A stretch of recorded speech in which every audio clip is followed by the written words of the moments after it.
Kong, maayong hapon. Maayong Kamusta hapon. ka karon Kong? Okay, ako okay ra. Kamusta yung medyo visit? gutom na. Gutom na siya.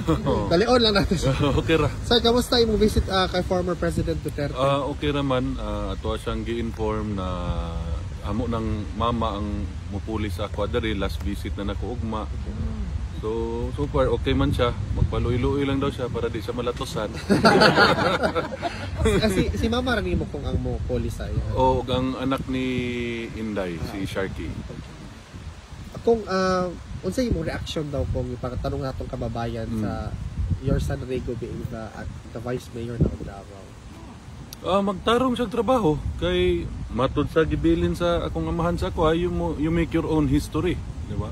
Kung di sila magtarong, di siya magtarong sa iyang trabaho, di na siya butuhon sa mga taga Davao karong umaabot ng eleksyon. So ang ako diha, siyempre isip amahan nalipay ta nga naimusunod nato sa pagserbisyo sa mga Davaoenyo. Tarungon lang niya. Kay iyaha man ang kaugmaon ng ato ang gikuan diha, gistoryahan.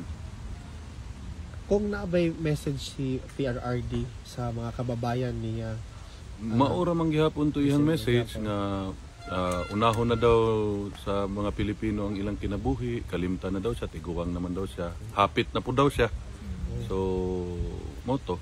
Mo gani karon ni naggihubo niya ang jacket, pakita niya sa iyang mga apo nga kung unsa na siya kapayat ba.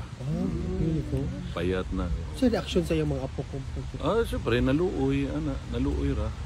Gingnan po siya sa kaning kinamaguangan na kung babae nga kuan kaon daghan ana. yes. Okay, magsige mo pagtingog ng tiyan. Di siya gakaon ko. Gimingaw lagi kuan kanang Bisaya nga pagkaon.